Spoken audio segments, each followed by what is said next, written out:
بسم اللہ الرحمن الرحیم۔ آج کی ہماری گفتگو کا موضوع ہے سیرت النبی صلی اللہ علیہ وسلم کی روشنی میں دعا کی اہمیت۔ رسول اللہ صلی اللہ علیہ وسلم کا انسانیت پر یہ عظیم احسان ہے کہ آپ صلی اللہ علیہ وسلم نے محروم انسانیت کو دعا کی دولت عطا فرمائی، بندوں کو خدا سے ہم کلام کر دیا اور دعا کی عظیم دولت عطا فرمائی، بندگی کی بلکہ زندگی کی لذت اور عزت عطا فرمائی۔ اس مردود انسانیت کو پھر اذن بازیابی ملا۔ آدم کا بھاگا ہوا فرزند پھر اپنے خالق و مالک کے آستانے کی طرف پلٹا۔ دعا سے محرومی کا ایک بڑا سبب یہ تھا کہ جاہلیت کے اندر ایک غلط تخیل پایا جاتا تھا، ایک عقیدہ پایا جاتا تھا، ایک تصور پایا جاتا تھا کہ خدا ہم سے بہت دور ہے، ہماری آواز وہاں کہاں پہنچ سکتی ہے۔ رسول اللہ صلی اللہ علیہ وسلم نے یہ اعلان فرمایا اور یہ خوشخبری سنائی، اعوذ باللہ من الشیطان الرجیم، بسم اللہ الرحمن الرحیم، وَإِذَا سَأَلَكَ عِبَادِي عَنِّي فَإِنِّي قَرِيبٌ أُجِيبُ دَعْوَةَ الدَّاعِ إِذَا دَعَانِ۔ اور جب آپ سے میرے بندے میرے متعلق سوال کریں تو انہیں بتا دیجئے کہ میں ان کے نزدیک ہوں، دعا کرنے والوں کی دعا قبول کرتا ہوں۔ اللہ تبارک و تعالی نے بندوں کو یہ خوشخبری سنائی کہ جب بھی نبی صلی اللہ علیہ وسلم سے اللہ کے بندے یہ پوچھیں، یہ دریافت کریں، یہ سوال کریں کہ ہمارا رب کہاں ہے جسے ہم پکار سکیں، تو فرمایا فَإِنِّي قریب، بے شک میں بہت قریب ہوں، اجیب دعوت الداعی اذا دعان، جب بھی کوئی پکارنے والا مجھے پکارتا ہے میں اس کی پکار کا جواب دیتا ہوں۔ دوسرا عقیدہ یہ تھا کہ خدا کے سوا کوئی اور بھی نفع و نقصان کا مالک اور انسانوں کی امداد اور مدد پر قادر ہے۔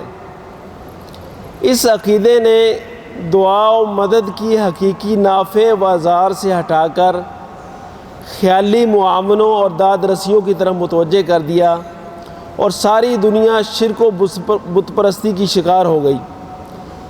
رسول اللہ صلی اللہ علیہ وسلم نے پوری قوت اور وضاحت کے ساتھ یہ اعلان فرمایا، قُلْ يَا أَيُّهَا النَّاسُ إِن كُنتُمْ فِي شَكٍّ مِّن دِينِي فَلَا أَعْبُدُ الَّذِينَ تَعْبُدُونَ مِن دُونِ اللَّهِ وَلَكِنْ أَعْبُدُ اللَّهَ الَّذِي يَتَوَفَّاكُمْ وَأُمِرْتُ أَنْ أَكُونَ مِنَ الْمُؤْمِنِينَ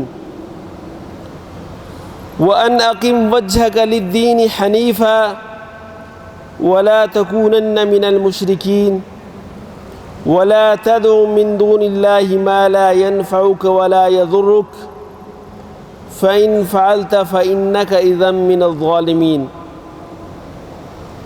وَإِنْ يَمْسَسْكَ اللَّهُ بِضُرٍّ فَلَا كَاشِفَ لَهُ إِلَّا هُوَ وَإِنْ يُرِدْكَ بِخَيْرٍ فَلَا رَادَّ لِفَضْلِهِ يُصِيبُ بِهِ مَن يَشَاءُ مِنْ عِبَادِهِ وَهُوَ الْغَفُورُ الرَّحِيمُ۔ کہہ دو اے لوگو، اگر تمہیں میرے دین پر شک ہے تو اللہ کے سوا جن کی تم عبادت کرتے ہو میں ان کی عبادت نہیں کرتا، بلکہ میں اللہ کی عبادت کرتا ہوں جو تمہیں وفات دیتا ہے، اور مجھے حکم ہوا ہے کہ ایمان والوں میں رہوں اور یہ کہ یکسو ہو کر دین کی طرف رخ کیے رہوں اور مشرکین میں نہ ہوں۔ اور اللہ کے سوا ایسی چیزوں کو نہ پکارو جو تیرا نہ بھلا کرے اور نہ برا۔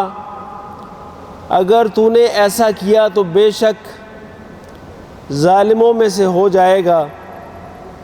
اور اگر اللہ تعالیٰ تمہیں کوئی تکلیف پہنچائے تو اس کے سوا اس کو ہٹانے والا نہیں، اور اگر تمہیں کوئی بھلائی پہنچاتا ہے تو کوئی اس کے فضل کو پھیرنے والا نہیں۔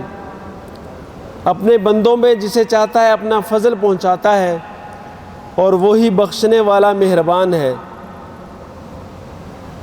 پھر آپ صلی اللہ علیہ وسلم نے صرف اسی کو واضح نہیں کیا کہ بندہ اپنے مالک سے دعا کر سکتا ہے اور وہ اس کی دعا سنتا ہے، اس کی مدد کر سکتا ہے، بلکہ آپ صلی اللہ علیہ وسلم نے ثابت کیا کہ دعا خدا کو مطلوب ہے، وہ دعا سے خوش اور راضی ہوتا ہے، اور بلکہ دعا نہ کرنے سے ناراض ہوتا ہے۔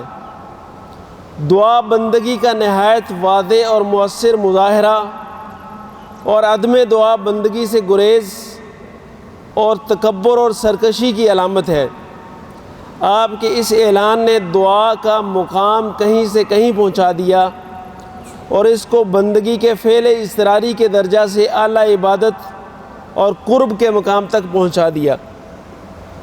اللہ تبارک و تعالیٰ نے قرآن مجید کے اندر ارشاد فرمایا، وَقَالَ رَبُّكُمُ ادْعُونِي أَسْتَجِبْ لَكُمْ إِنَّ الَّذِينَ يَسْتَكْبِرُونَ عَنْ عِبَادَتِي سَيَدْخُلُونَ جَهَنَّمَ دَاخِرِينَ۔ اور تمہارے رب نے فرمایا کہ مجھے پکارو، میں تمہاری دعا قبول کروں گا۔ بے شک جو لوگ میری عبادت سے سرکشی کرتے ہیں ان قریب وہ ذلیل ہوں گے، جہنم میں داخل ہوں گے۔ اس آیت مبارکہ کے اندر اللہ تبارک و تعالیٰ نے یہ ارشاد فرمایا کہ تم مجھے پکارو، مجھ سے دعا کرو، مجھ سے مانگو، میں تمہاری پکار کو سنوں گا، اس کو قبول کروں گا۔ اسی آیت کے دوسرے حصے میں فرمایا، ان الذین یستکبرون عن عبادتی۔ پہلے فرمایا کہ مجھ سے دعا کرو، پھر فرمایا کہ جو لوگ میری عبادت سے تکبر کرتے ہیں، یعنی یہ پتہ چلا کہ دعا کرنا عبادت ہے، جس طرح کہ حدیث مبارکہ میں آتا ہے کہ الدعاء مخ العبادہ، کہ دعا عبادت کا مغز ہے۔ حدیث سے معلوم ہوتا ہے کہ دعا نہ کرنا محض محرومی کا باعث نہیں بلکہ اللہ تعالیٰ کی ناراضگی کا بھی سبب ہے۔ حدیث کے الفاظ ہیں، من لم یسأل اللہ یغضب علیہ، جو اللہ سے سوال نہیں کرتا اللہ اس سے ناراض ہوتا ہے۔ پھر آپ صلی اللہ علیہ وسلم نے اسی پر اکتفا نہیں کیا بلکہ دعا کو مغز عبادت قرار دیا۔ الدعاء مخ العبادہ، دعا کو رحمت و برکت کے دروازے کی کلید قرار دیا گیا، اور فرمایا، من فتح لہ منکم باب الدعاء، جس شخص کے لیے دعا کا دروازہ کھل گیا، فتحت لہ ابواب الرحمہ، اس کے لیے رحمت کے دروازے کھل گئے۔ اللہ تبارک و تعالیٰ کی رحمت سے حاصل کرنے کا کیا ذریعہ ہے، اس کا راستہ اور اس کا دروازہ کیا ہے؟ وہ صرف اور صرف دعا ہے۔ دعا کے ذریعے سے ہم اللہ تبارک و تعالیٰ کی رحمت تک پہنچ سکتے ہیں، اس کے خزانوں سے پا سکتے ہیں، اور جو مانگنا چاہیں وہ ہمیں مل سکتا ہے۔ اسی طرح دعا کا شعبہ، جس کی زندگی میں کوئی جگہ نہیں رہی تھی، عبادات اور معابد بھی اس کے نور سے خالی ہو چکے تھے، دوبارہ زندہ اور تازہ ہو کر یہ دولت عام ہو گئی۔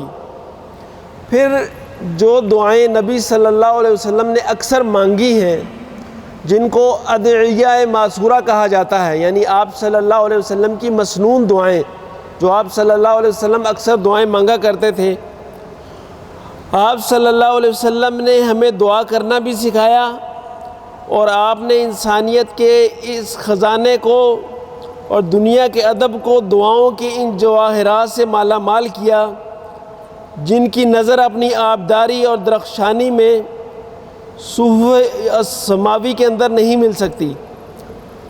آپ صلی اللہ علیہ وسلم نے اپنے مالک سے ان الفاظ میں دعا کی جن سے زیادہ مؤثر اور بلیغ الفاظ اور جن سے زیادہ موضوع اور مناسب الفاظ انسان لا نہیں سکتا۔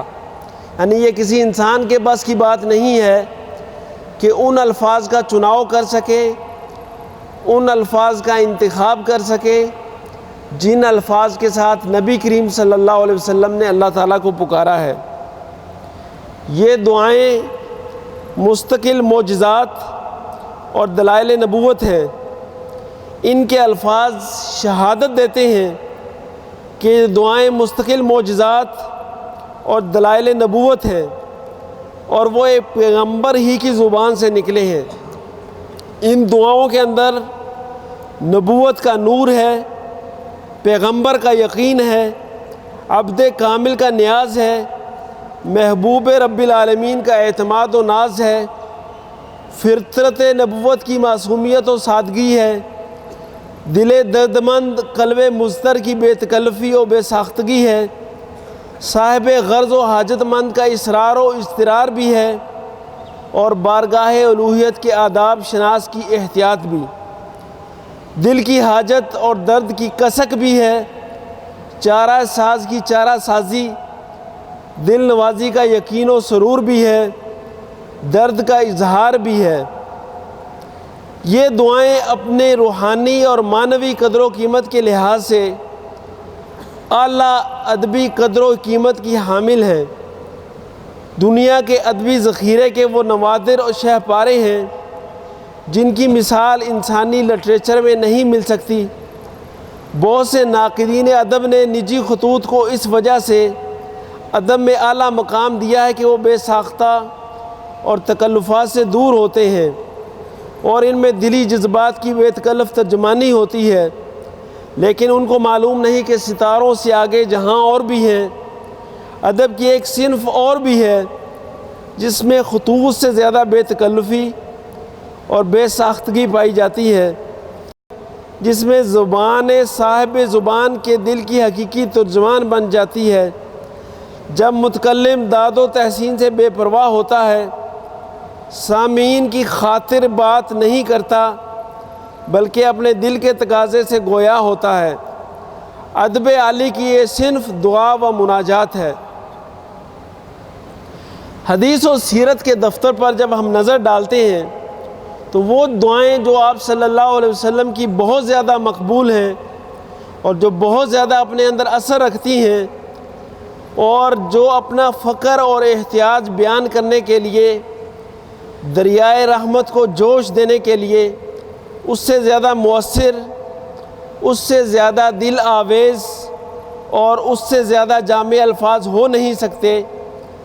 ایک بار طائف کا نقشہ سامنے لائیے اور مسافر طائف کے شکستہ دل اور خون آلود پاؤں پر نظر ڈالیے، پھر غربت اور مظلومیت کی اس فضا میں ان الفاظ کو پڑھیے: اللہم الیک اشکو ضعف قوتی وقلت حیلتی وہوانی علی الناس یا ارحم الراحمین انت رب المستضعفین الى من تکلنی الى بعید یتجہمنی او الى عدو ملکتہ امری ان لم یکن بک علی غضب فلا ابالی غیر ان عافیتک ہی اوسع لی اعوذ بنور وجهک الذی اشرقت له الظلمات وسلح علیہ امر الدنیا والآخرہ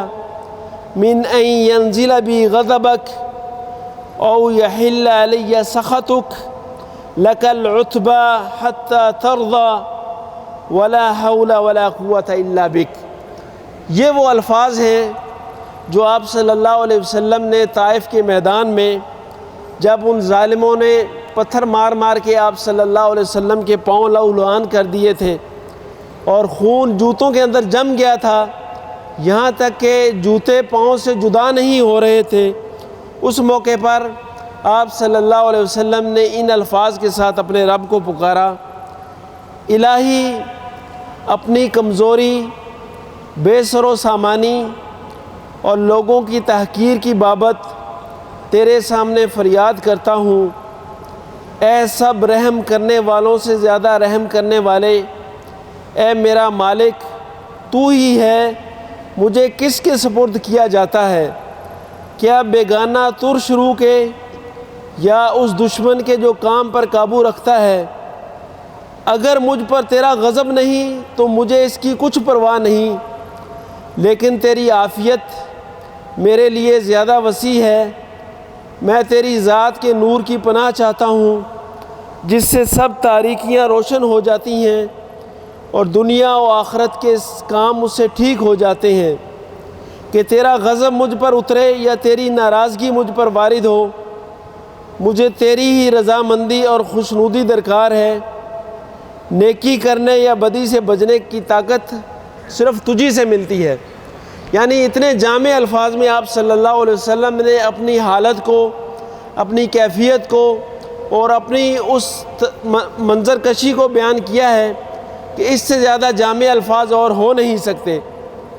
اسی طرح میدان عرفات کا تصور کیجئے، 1,24,000 کفن بردوش انسانوں کا مجمع ہے۔ لبیک کی صداؤں اور حجاج کی دعاؤں سے فضا گونج رہی ہے۔ خدا کی شان بے نیازی اور عظمت و جبروت کا نقشہ سامنے ہے۔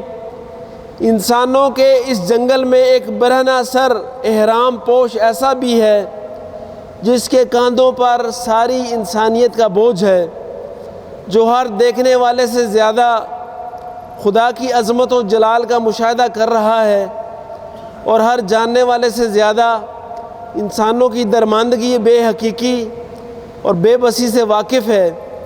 اس پر تاثیر اور پر ہیبت فضا میں اس کی آواز بلند ہوتی ہے اور سننے والے سنتے ہیں۔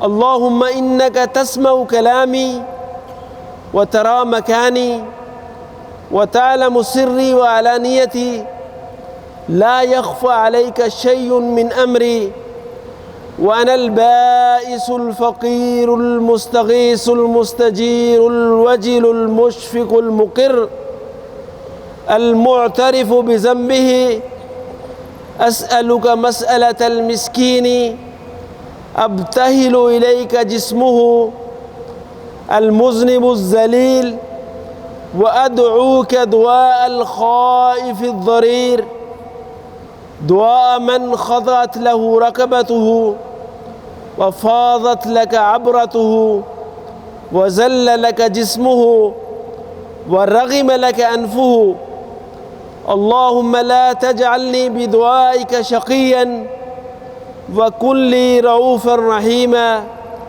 يا خير المسؤولين ويا خير المعطين۔ اے اللہ تو میری بات سنتا ہے اور میری جگہ کو دیکھتا ہے اور میرے پوشیدہ اور ظاہر کو جانتا ہے۔ تجھ سے میری کوئی بات چھپی نہیں رہ سکتی۔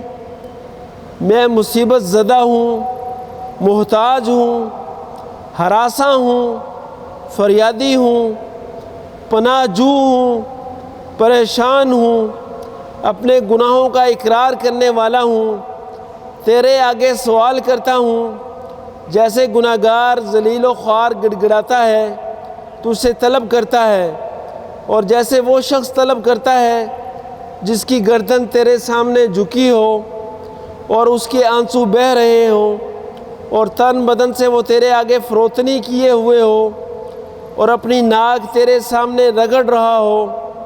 اے اللہ تو مجھے اپنے سے دعا مانگنے میں ناکام نہ رکھ، میرے حق میں بڑا مہربان، نہایت رحم کرنے والا ہو جا۔ اے سب مانگے جانے والوں سے بہتر اور اے سب دینے والوں سے اچھے۔ انسان کی ضروریات بے انتہا ہیں اور ان میں انتخاب نہایت مشکل ہے۔ اگر انسان اپنی ضروریات کو دیکھے، یہ بھی ضرورت ہے، یہ بھی مجھے مل جائے، یہ بھی مل جائے، یہ بھی مل جائے، کس کو ترجیح دی جائے، کس کو اپنی دعا کے اندر جگہ دی جائے، تو انسان کے لیے یہ انتخاب کرنا مشکل ہوتا ہے۔ لیکن آپ صلی اللہ علیہ وسلم نے انسانی ضروریات کی کیسے جامع نمائندگی کی ہے۔ لا الہ الا اللہ الحلیم الکریم، سبحان اللہ رب العرش العظیم، والحمد للہ رب العالمین، اسألک موجبات رحمتک وعزائم مغفرتک والغنیمۃ من کل بر والسلامۃ من کل اسم، لا تدع لی ذنبا الا غفرته ولا ہما الا فرجته ولا حاجة هي لك رضا الا قضيتها یا ارحم الراحمین۔ اللہ کے سوا کوئی معبود نہیں، وہ حلیم و کریم ہے۔ پاکی ہے اللہ کی جو عرش عظیم کا مالک ہے، سب تعریف اللہ کی ہے جو سارے جہانوں کا پروردگار ہے۔ میں تجھ سے وہ اعمال و خصائل مانگتا ہوں جو تیری رحمت کو واجب کرنے والے ہیں۔ یعنی آپ صلی اللہ علیہ وسلم نے یہ ارشاد فرمایا کہ اللہ میں تجھ سے ایسے اعمال کا سوال کرتا ہوں جن کے کرنے سے تیری رحمت میرے اوپر واجب ہو جائے گی۔ جب اللہ تبارک و تعالیٰ کی رحمت انسان پر واجب ہو جائے تو پھر باقی کیا رہ گیا۔ اور مغفرت کے یقینی اسباب اور ہر نیکی کی لوٹ اور ہر معصیت سے حفاظت، کوئی گناہ نہ چھوڑ جسے تو بخش نہ دے، نہ کوئی تشویش جسے تو دور نہ فرما دے، نہ کوئی ایسی ضرورت جو تیری مرضی کے مطابق ہو اور جس کو تو پورا نہ فرمائے، اے ارحم الراحمین۔